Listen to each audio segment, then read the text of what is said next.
sol de Venezuela nace en el Esequibo y como siempre en esta fórmula perfecta, desde aquí, desde tu televisora de nuestra Fuerza Armada Nacional Bolivariana, queremos enviarle un saludo a todo nuestro pueblo, pero también en esa unión cívico-militar a toda nuestra Fuerza Armada Nacional Bolivariana, todos nuestros oficiales superiores, oficiales subalternos, tropa profesional y personal no militar que labora en nuestra Fuerza Armada Nacional Bolivariana. Igualmente a ti, comunero, artesano, trabajador, trabajadora, nuestros profesionales de hoy que ante un enemigo global como es el COVID-19, estamos activos diariamente con nuestro gobierno bolivariano. Un saludo a nuestro presidente constitucional de la República Bolivariana de Venezuela y comandante en jefe de nuestra Fuerza Armada Nacional Bolivariana, Nicolás Maduro Moros, y a todas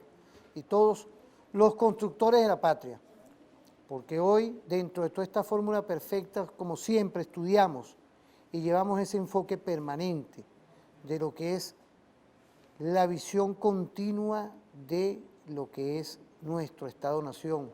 Saludar igualmente a los que siempre nos mandan por escrito sus mensajes. A veces con el tiempo es difícil en tiempo real ver, revisar, es difícil.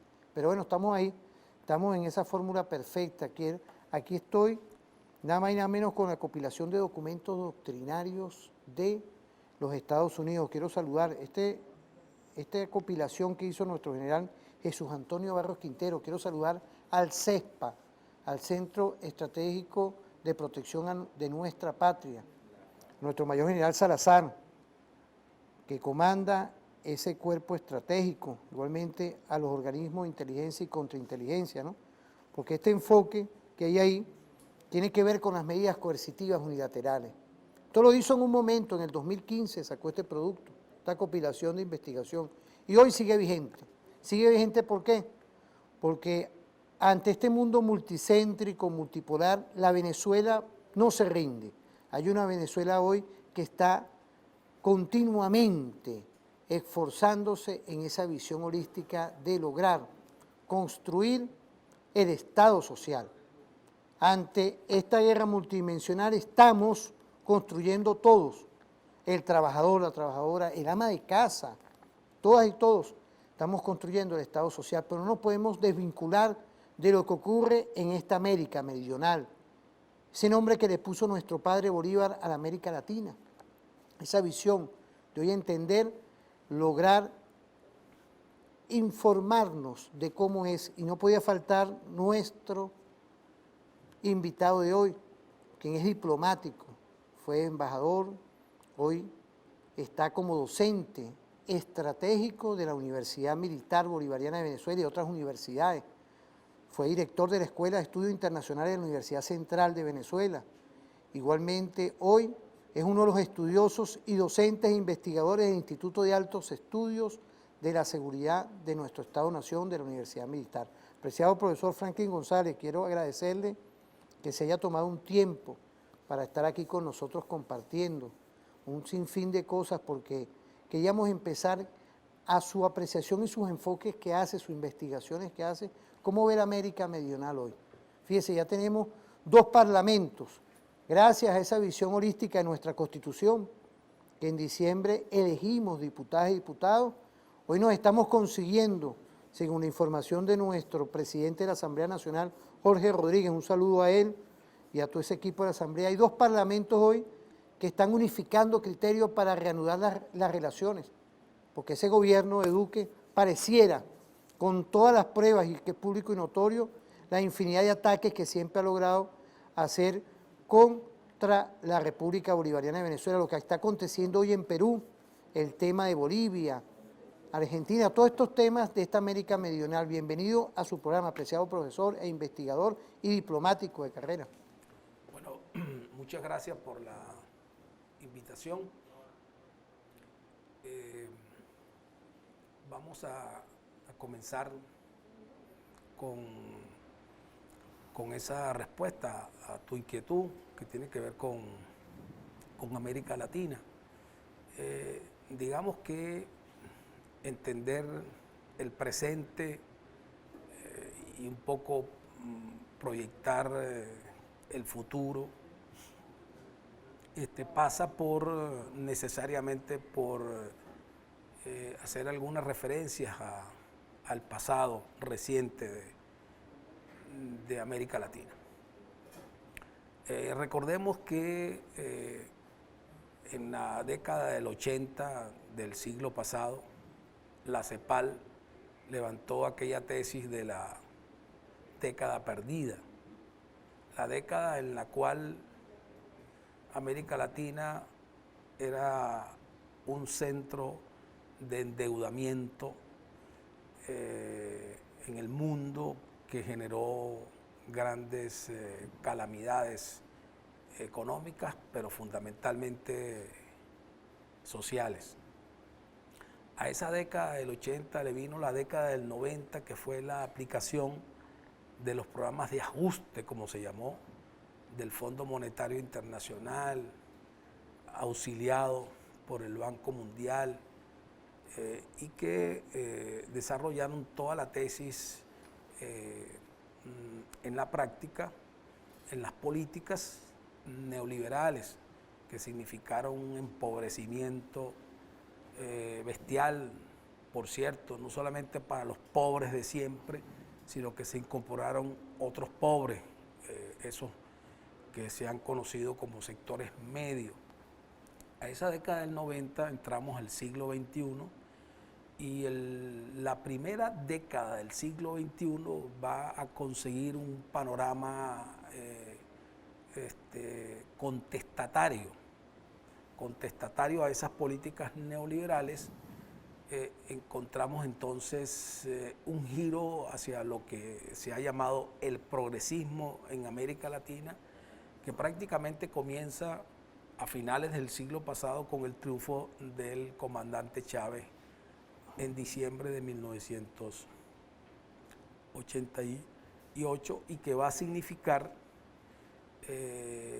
digamos, un sello bien importante para lo que efectivamente luego va a ser ese giro hacia el progresismo, que comenzó, repito, con Venezuela, pero que se va a extender a muchos países de América Latina y donde hubo una correlación de fuerzas bien importante que permitió, por ejemplo, el nacimiento de organizaciones, organismos regionales bien importantes, como el ALBA, como la UNASUR, como posteriormente la CELAC, y que, digamos, establecen algunos criterios en materia de integración que se acercan mucho más a los pueblos de lo que la integración tradicional había significado. Luego viene la segunda década del siglo XXI, que es una especie de vuelta atrás, porque hay un resurgir otra vez de los gobiernos de derecha, los gobiernos neoliberales, los gobiernos negadores de la democracia, de igualdad de los plebeyos, como diría el sociólogo boliviano que fue vicepresidente de ese país, Álvaro García Linera.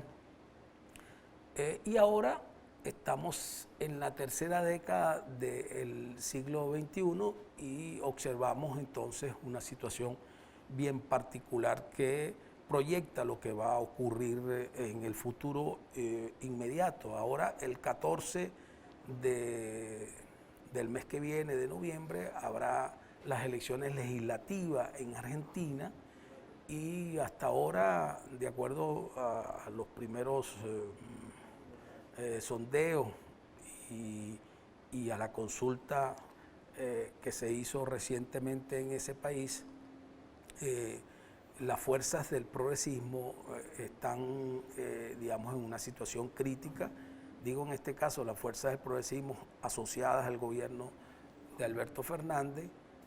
Hay que hacer un esfuerzo sobrehumano bastante importante para lograr triunfar el 14 de noviembre. La cosa no está fácil en Argentina. Luego tenemos el 21 de noviembre las elecciones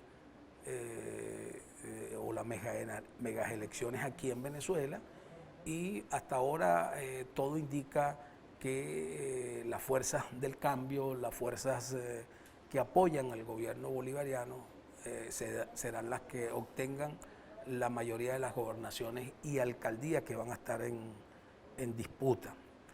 Pero ese mismo día 21 habrá elecciones en Chile y todo indica que la derecha será derrotada.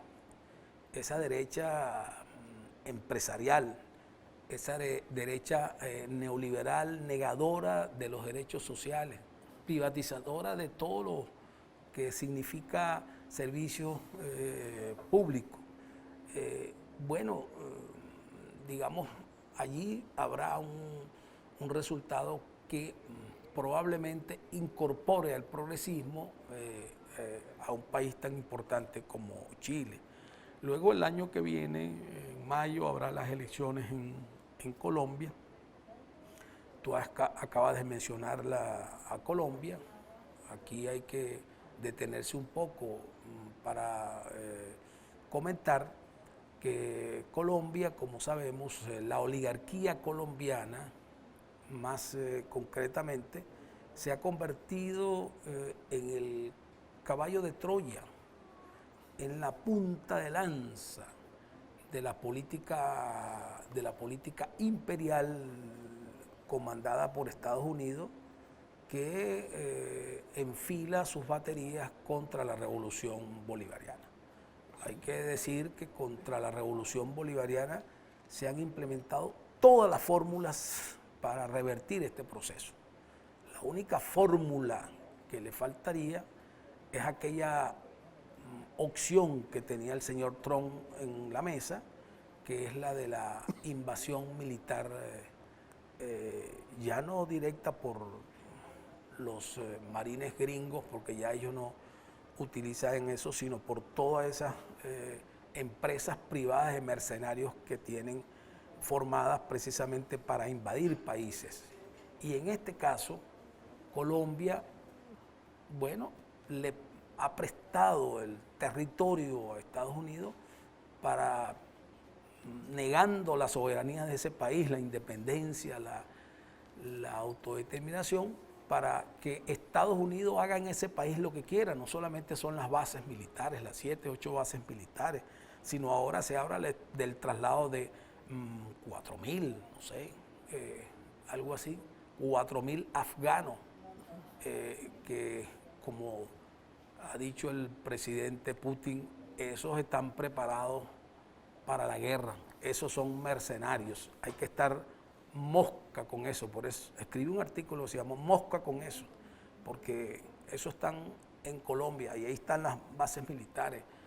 Se ha estado hablando de una guerra proxy, y eso hay que estar sumamente pendiente. Por eso es importante esa decisión del Parlamento colombiano de enviar una comunicación al Parlamento venezolano para ver si es posible restablecer unas relaciones normales entre dos países fronterizos.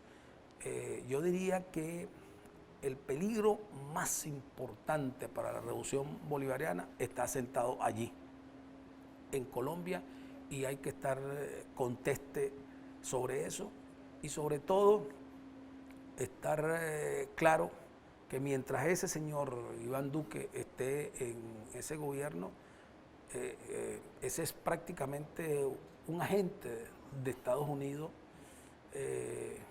que, diría un abogado, mutatis mutandi, es como el Israel en la América meridional. Y luego tendríamos las elecciones en octubre, creo, del año que viene en Brasil, donde todo indica que el progresismo podría volver a a retomar las riendas en ese país. Lula da Silva aparece con un porcentaje bien importante de apoyo popular. Bueno, el señor Jair Bolsonaro se ha encargado de desprestigiarse él y desprestigiar a la derecha de ese país, elemento bien importante. Pero estamos en esa situación en América Latina pendular entre gobiernos que levantan la bandera de la democracia de los ricos y digamos propuestas y proyectos que levantan precisamente la democracia de igualdad de los más desvalidos. Quiero agradecer de verdad a todas y todos los que están hoy activos, porque fíjense, esto que estamos hablando hoy, el apreciado profesor e investigador Franklin González y diplomático, son parte también de lo que nosotros en la sincronía en nuestra universidad militar estamos en el debate revolucionario, ¿no? Vamos a ir hoy construyendo, como lo hacemos siempre en la investigación, usted con esa pertinencia perfecta, como diplomático que tiene toda una sapiencia de habernos hecho una apreciación de todo lo que tenemos en nuestra región, ¿no? ¿Qué impacto puede tener para nosotros el tema hoy, fíjense, de que gobiernos afectos, porque no a nosotros nada más, sino a los estados sociales, el tema de Perú, el tema de Bolivia, el tema de Argentina y otras naciones, las estén, porque uno nota cómo el imperialismo está atacándolos a ellos. Sí, bueno, en la... Caso de Nicaragua también. Sí, en la respuesta anterior me faltó comentar que en el caso de Colombia las elecciones serán en mayo también. Y allí, digamos, hay una situación bien interesante que hay que seguir con bastante atención. El candidato del progresismo, o así se ha identificado, Gustavo Petro, aparece con grandes probabilidades, grandes posibilidades. Sin embargo, hay que estar siempre pendiente que ahí en Colombia hay una oligarquía que viene desde la época de la independencia, que no se va a quedar con los brazos cruzados, porque digamos sería acabar con un dominio histórico. Sin embargo, nosotros hemos observado cómo en Colombia hay un pueblo que está reaccionando, y eso es bien, no solamente bien interesante, sino bien importante para el futuro de nuestra América, como diría José Martí. La situación de Perú, el triunfo de Pedro Castillo en Perú, bueno, significó también esperanzas de un gobierno progresista, porque así además fue su campaña electoral, un maestro que logra a través de la lucha social, de la lucha gremial, digamos, vender un discurso que fue comprado por la inmensa mayoría del pueblo peruano, y que una vez instalado en el gobierno comienza a plantear una de sus propuestas fundamentales, que es la reforma constitucional de ese país, una asamblea constitucional que dé al traste con ese andamiaje jurídico construido para el dominio de los poderosos.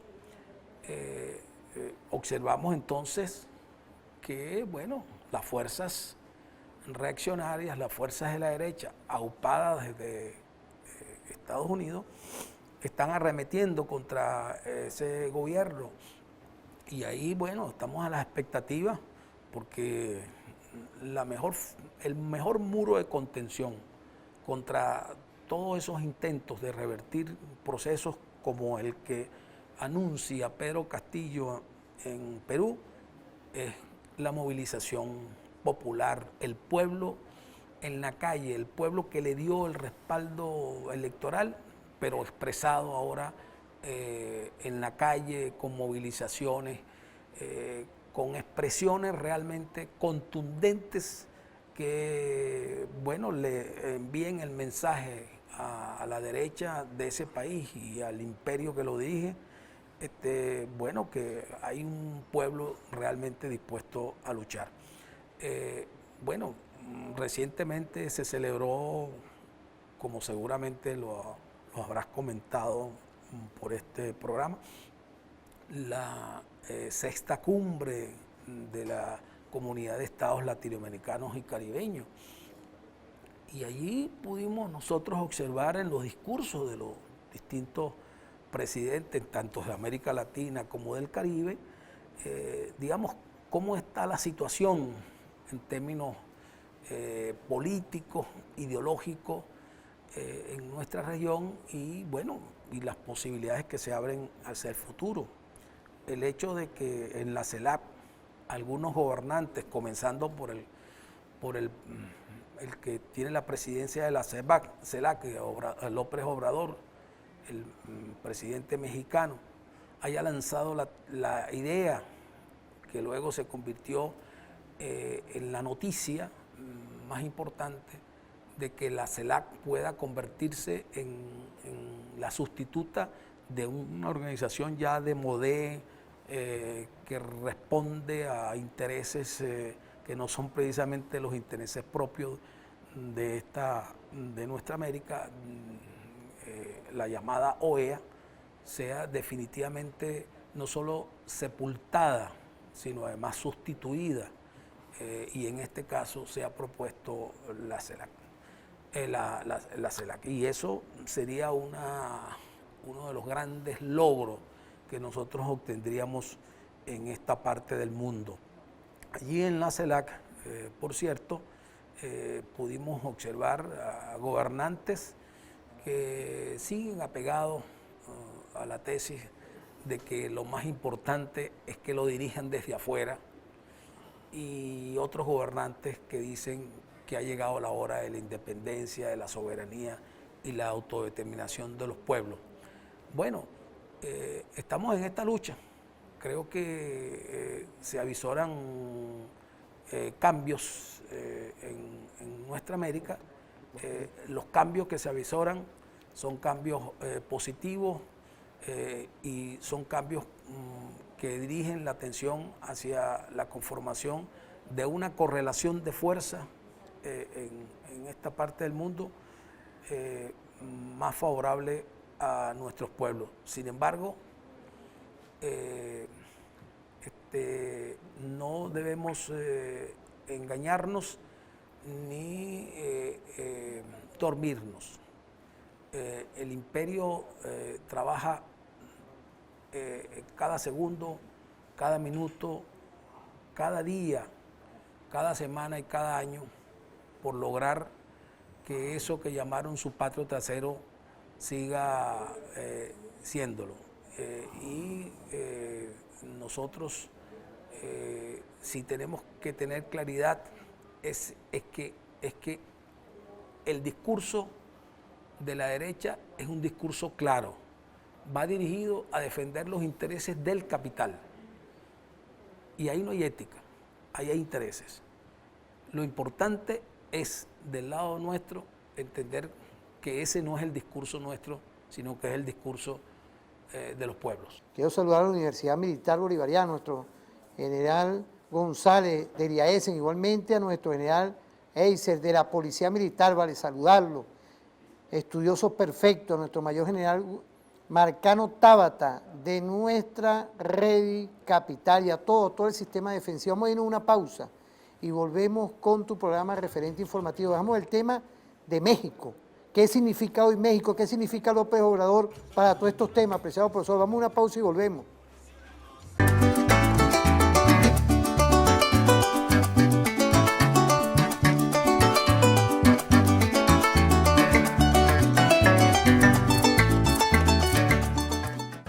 Vamos Vamos a saludar a los que nos acompañan en Instagram, ¿vale?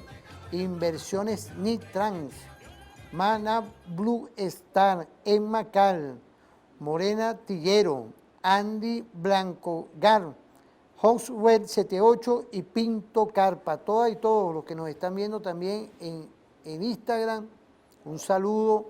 E igualmente nos pueden ver, después quedan estos programas en el YouTube, porque nos están mandando bastante mensajes. Apreciado profesor, quiero agradecerle su presencia y toda esa visión que tenemos hoy, porque ahorita en este segmento tenemos el reporte vial de la unidad vial de nuestra Guardia Nacional Bolivariana, pero vamos a seguir en este tema. Me quedamos con toda esta perspectiva muy perfecta y muy buena de lo que nos está dando nuestro apreciado invitado, el profesor, analista internacional, diplomático, docente, investigador de la Universidad Militar y de otras universidades del país. Nos está explicando lo que es el tema de nuestra región. Pero México, ¿qué implica hoy López Obrador para toda la geopolítica de nuestra región y del mundo? Porque un epicentro industrial, un epicentro estratégico como centro, como punto de pivote, los que hablamos los geopolíticos con Mackinder y otros más, un punto de pivote hoy para nuestra región y para todos estos temas que tienen que ver el desarrollo de una nueva geopolítica, apreciado profesor. Sí. Bueno, México y el presidente López Obrador, habría que decir, sin investigar mucho, por cierto, que López Obrador se ha declarado un bolivariano abierto. Su discurso en la CELAC lo deja claro. Y ser bolivariano ya significa tener claridad sobre cómo debe tratarse el asunto en América Latina, pero también cómo debe ser la posición y la actitud ante el todopoderoso del norte. Recordemos que Simón Bolívar tenía claro la unión de nuestros pueblos, pero también tenía claro los intentos del imperio por que esa unión no se lograra, porque viven precisamente de la fragmentación de nuestros pueblos. Bueno, López Obrador, digamos, significa una política de respeto a la soberanía y a la independencia de los pueblos, volver a esa política tradicional mexicana. López Obrador significa que digamos que hay una orientación bien importante para que el encuentro y las relaciones de amistad predominen por encima de las relaciones de la disputa y de la división.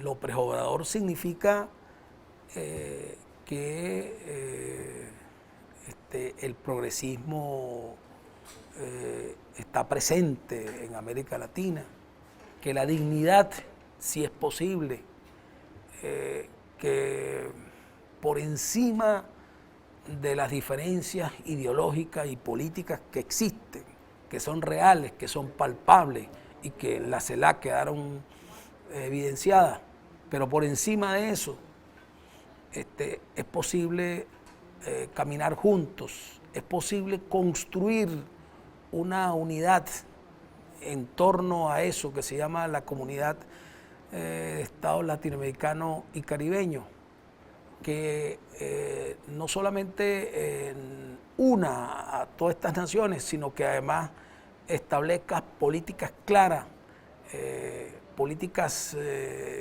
que vayan en defensa precisamente de los intereses de la región, y no solamente en el campo político, sino en los otros terrenos, en el campo cultural, en el campo deportivo, en el campo de la cultura, en el campo incluso económico, y por qué no decirlo. Yo creo que Obrador fue una gran sorpresa para mucha gente, incluso para gente que consideraba que se iba a convertir en un cisne negro, en otro cisne negro, como fue el señor Lenín Moreno en Ecuador. No, aquí hemos estado en presencia de un hombre que además ha respetado el derecho que le asiste al pueblo bolivariano de escoger a su gobierno. Ha sido respetuoso de esa decisión y ha sido respetuoso de la revolución bolivariana. Bueno, hay que decir que como todo el mundo lo sabe, y fue una gran sorpresa, allí en esa sexta cumbre de la CELAC estuvo el presidente Nicolás Maduro. Y eso ya es un mensaje bien importante y fue precisamente recibido por el gobierno de López Obrador. Fíjese, vamos a ir a un reporte Villar, ¿no? Pero yo quiero dejar también algo que está ahí, que está presente, porque AMLO, que representa a López Obrador, igual que Bolivia, nuestro gobierno boliviano, el gobierno nicaragüense, el mismo gobierno argentino, que tiene hoy un gran debate con el tema de cómo fue financiado de parte y le da la razón a Bolivia, porque ahí está Fernández sacando un poco de cosas, lo sacó, y un poco de armas que le fueron dadas por Macri para el golpe de Estado que se materializó en Bolivia, ¿no?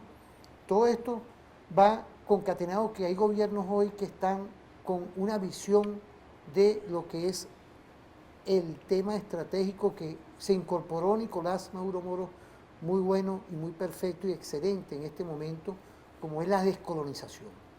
Porque quedamos con esa visión de lo que es hoy la descolonización. ¿Qué lectura tenemos? Porque usted también participa en todos esos foros virtuales.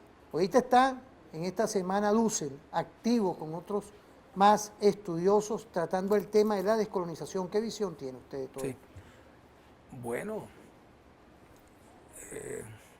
como hay que decirlo y repetirlo varias veces, en algún momento llega la hora de los pueblos. Y bueno, ahora se han desarrollado movimientos por todos lados. Por cierto, hasta en Estados Unidos están tumbando todas las tumbas de los colonizadores, de los negadores del otro. Yo creo que está llegando la hora de la otredad. ¿Qué significa eso? Que no solamente pensemos en el yo, sino que pensemos sobre todo en el otro. Y no solamente pensemos en el otro, sino que nos pongamos en el lugar del otro. Eso se llama la analéctica, según Enrique Dussel, el investigador de origen argentino que vive y desarrolla toda su actividad en México.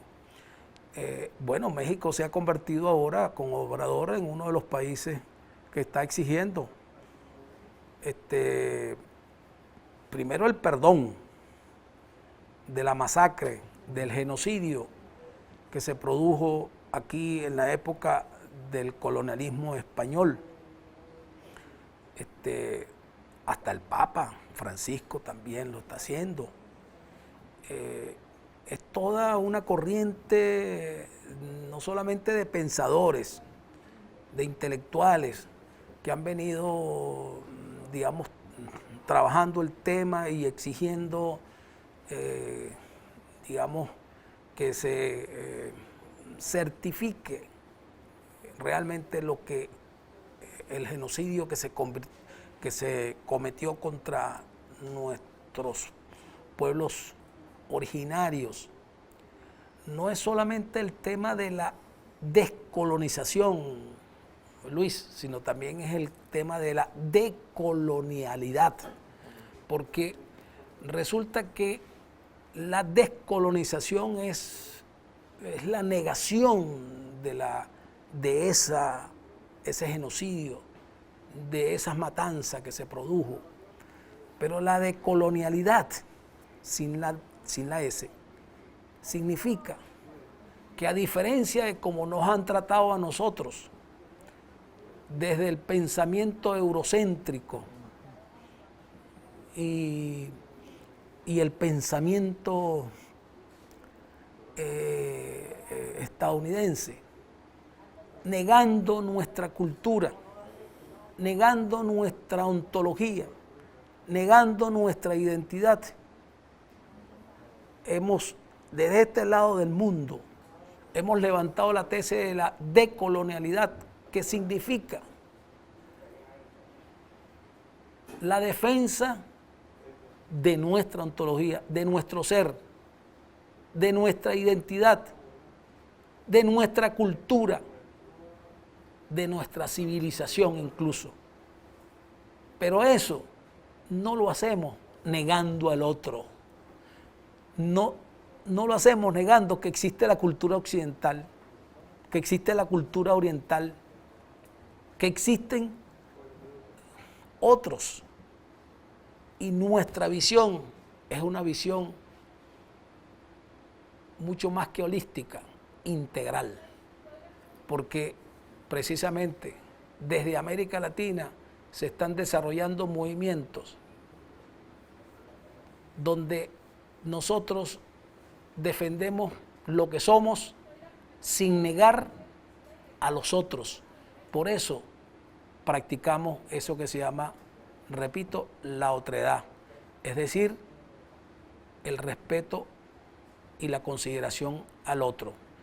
Creo que este movimiento que se está desarrollando a partir de la propuesta del presidente mexicano y que tiene su correlato en muchos otros países. En Venezuela se acaba de conformar la Comisión de la Verdad para investigar toda esa situación.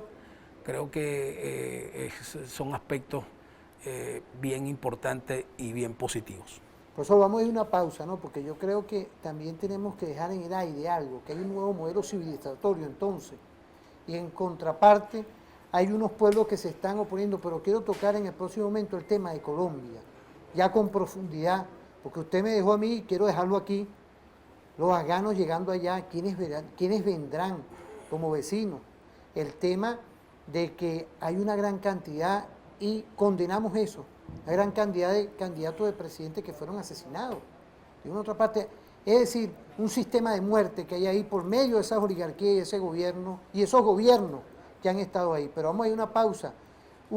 Rico, saludar igualmente a Julio Castillo, Daisy Gómez Z8, Astri 22, José Ángel.paiva.linares, Alejandro Verdu 17 y ahí la Dani. Saludar a todas y todos los que nos miran en Instagram y dejar esa pregunta en el aire, pues quisiera tocar este tema especial de Colombia cuando vengamos, porque hay un nuevo modelo civilizatorio. Vamos a una pausa y volvemos con tu programa Referente Informativo.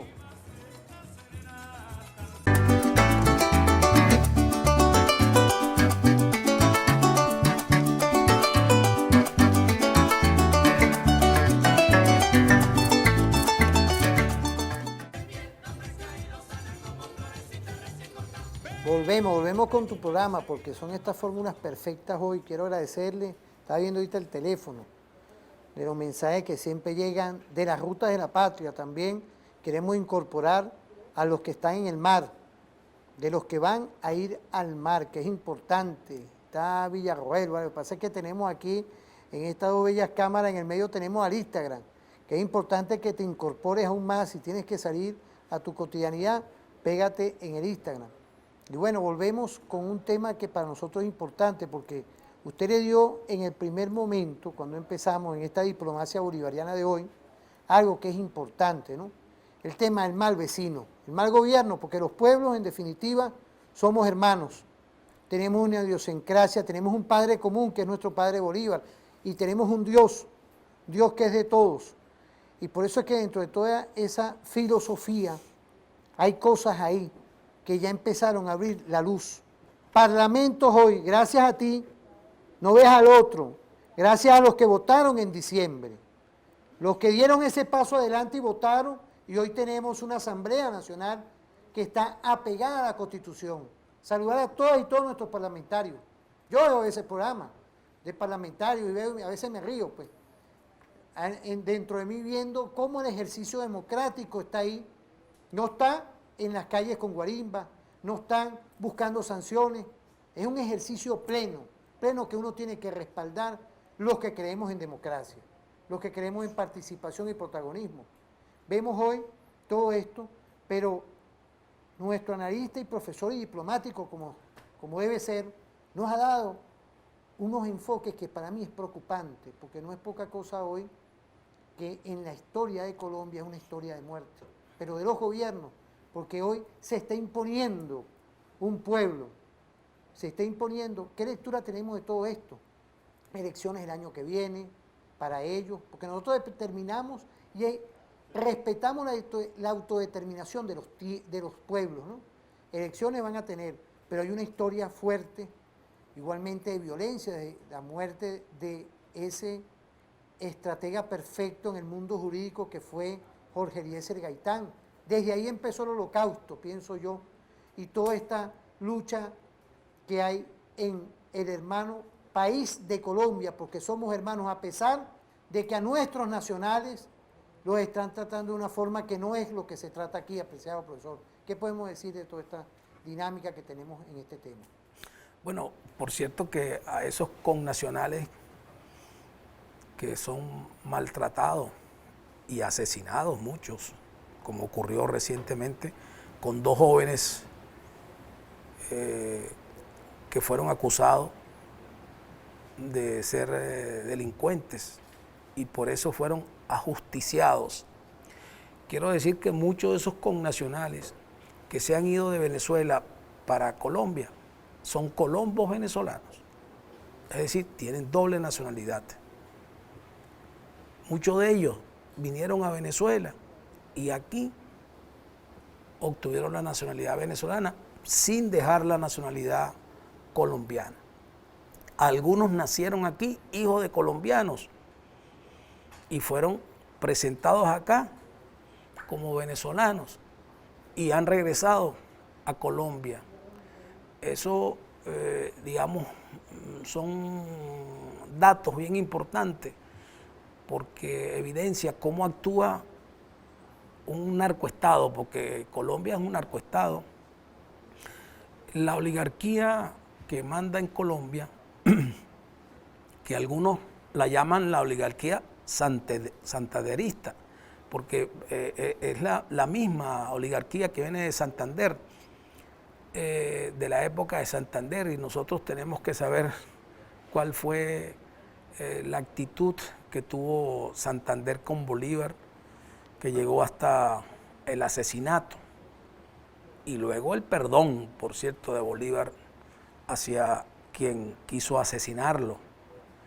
Eso debe ser una experiencia que debe servir para no actuar hoy en día con ingenuidad ante una oligarquía que ya lo dije, ha cedido su territorio, el territorio de los colombianos, lo cedió a los gobiernos de Estados Unidos para que arremetan contra la revolución bolivariana.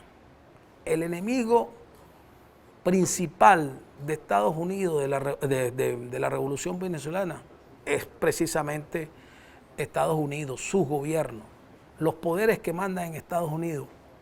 Pero eso tiene una expresión en el continente americano y está aquí al lado. Es Colombia el epicentro, es Colombia el territorio que está utilizando Estados Unidos para arremeter contra la revolución bolivariana. Si nosotros revisamos el artículo 326 de la Constitución nuestra, allí hablamos de 7 ámbitos de la seguridad de la nación venezolana. Bueno, esos, y le agregamos un 8º ámbito que no está allí, pero que hay que agregar, lo que es el ámbito de las nuevas tecnologías. Está hablando de la guerra difusa, de la apreciación. Claro, entonces resulta que cuando nosotros revisamos las amenazas a la seguridad de la nación venezolana en el campo político, en el campo económico, en el campo cultural, en el campo geográfico, territorial, militar y tecnológico, vemos la mano de Colombia. Colombia reconoció y sigue reconociendo el gobierno colombiano a un presidente que no es constitucional en Venezuela. Amenaza a la seguridad política. Colombia penetra, y por eso tenemos que estar mosca, a nuestra población venezolana a través de la cultura, de la música, en toda la frontera colombo-venezolana. Allí, mi estimado Luis, lo que se escucha es música colombiana. Eso es un tema de seguridad, amenaza nuestra seguridad. El peso colombiano es el que predomina allí en esa zona, pero no solamente en esa zona, en muchas zonas de Caracas la gente hace transacciones con el peso colombiano. Incluso hay zonas del país donde fronterizan, donde muchos creen que la comida que se está comiendo es venezolana y resulta que es colombiana. Bueno, desde Colombia se coloca un precio todos los días a la moneda extranjera, al dólar, en relación con el bolívar, y se va produciendo eso que se llama una devaluación inducida desde allá. Es decir, que si nosotros revisamos los 7 ámbitos y el ámbito tecnológico, vamos a encontrar que la amenaza a la seguridad de la nación venezolana está allí. Cuando nosotros hablamos de la hermana República de Colombia, tenemos que decir el hermano pueblo de Colombia, ya no es la hermana república, porque en Colombia no manda el pueblo colombiano. Esperemos que ahora en mayo haya una nueva situación. Ahí manda la oligarquía colombiana, que es una oligarquía que está vendida a Estados Unidos y quiere llevarle como trofeo precisamente la derrota de la revolución bolivariana. Bueno, volvemos de verdad, porque fíjate, cuando uno toca todos estos temas no es poca cosa hoy de lograr entendernos y hacer los enfoques con profundidad como lo está haciendo nuestro invitado, pero el tema de Colombia. Por eso es que quiero agradecerle nada más y nada menos a toda la audiencia que nos ha mandado mensajes. Por aquí está Verdi, ¿vale? Un miliciano del estado Zulia nos da un comentario, lo que es la frontera, ¿vale? Con nuestra Fuerza Armada Nacional Bolivariana. Felicita a Verdi, nada más y nada menos, déjame buscarlo aquí, voy a agarrar un momentico aquí del tiempo, ¿no? Porque está Anselmo Verdi, miliciano del estado Zulia. Quiero saludarlo, como también a los demás amigos de nuestra patria. Quiero dejar todos estos temas apreciado profesor, en lo que vamos a hablar con la culminación de nuestro próximo segmento, como lo es el tema de Colombia y toda esta visión que tenemos también como fortaleza, que es nuestra idiosincrasia de paz, de amor y de tranquilidad. Vamos a ir a una pausa. Quiero mandarle un saludo a Juan Francisco White, da Pérez Mora e Inversiones Nitran, a todas y todos los que están aquí activos por el Instagram, igualmente por aquí, por tu televisora. Quiero saludar a nuestra Guardia Nacional Bolivariana, a la unidad del servicio vial, que está hoy incorporada en darnos esa visión holística de lo que es, sin duda, nuestro reporte vial. Vamos a ir a una pausa rapidito y volvemos con nuestro profesor, con nuestro diplomático, Franklin González.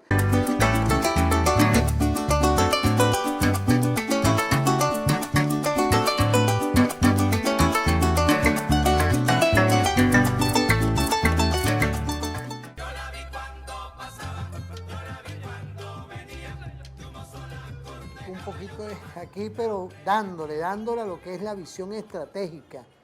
Y no podía faltar que estuviéramos con la historia de la conquista y la población de la provincia de Venezuela, ¿vale? José de Oviedo Ibáñez, ¿ah?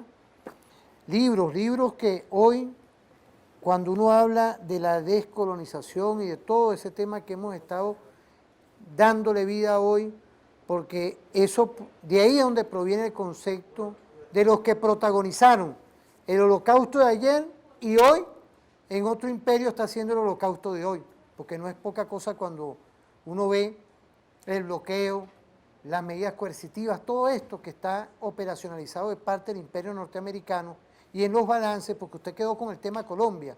Lo que pasa es que nos fuimos a una pausa y regresamos en los balances. ¿Qué podemos decir de toda esta América meridional y de toda esta visión en contra de la hegemonía? El profesor Omar Hurtado, próximamente vienes para acá, por ahí me mandó saludo ahorita. ¿Ah? Vamos a seguir con todos estos temas, pero apreciado diplomático, Franklin González, en estos balances, ¿qué podemos decir? Sí, bueno, si vemos el panorama actual y lo que está en el ambiente, podríamos decir que hay una perspectiva, digamos, bien importante respecto a lo que puede significar algunos recambios o cambios en esta parte del mundo en beneficio de los intereses de nuestros pueblos. Digamos, esa esperanza positiva nunca nos puede llevar a pensar que las fuerzas retrógradas no están actuando y seguirán actuando en función de sus intereses y de retrotraer la historia. Así que lo que se vislumbra es cambios positivos en Chile, cambios positivos en Brasil, la situación en Venezuela también de mantener la mayoría de las gobernaciones y alcaldías también es positivo. Las elecciones de Colombia en mayo del año que viene avisoran algunos avances importantes para las fuerzas progresistas de ese país. El presidente Pedro Castillo en Perú está actuando, digamos, en función de poder cumplir con las promesas o los compromisos que asumió en la campaña electoral. Digamos, Obrador en México está, digamos, con mayor fuerza después incluso de todos estos acontecimientos, de las elecciones parlamentarias que tuvieron lugar en ese país. Y en el caso de Argentina estamos a la expectativa de las elecciones del 14 del próximo mes, que ojalá las fuerzas del progresismo puedan mantener la mayoría parlamentaria. En todo caso, siempre actuar con mucho realismo y estar claro que al escogerse la vía electoral, digamos, lo importante es el cumplimiento de lo que se promete y además siempre tener claro que lo importante es la movilización popular permanente.